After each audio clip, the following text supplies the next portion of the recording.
wikang Filipino. Naalala niyo pa ba ang hinuha ng bayani ng mga dukha?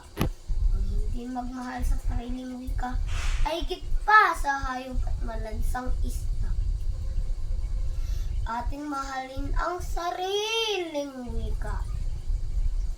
Ito ay sandigan ng ating bansa. Ipagbunyi natin at huwag ikahiya. Nagdadala ito ng dangal at ligaya. Muli natin tandaan ang dala nitong saya. Hindi ito maalis sa puso ng bawat isa. Ito'y nakatatak na napibigay halaga na tayo ay Pilipino at hindi basta-basta. Ganyan.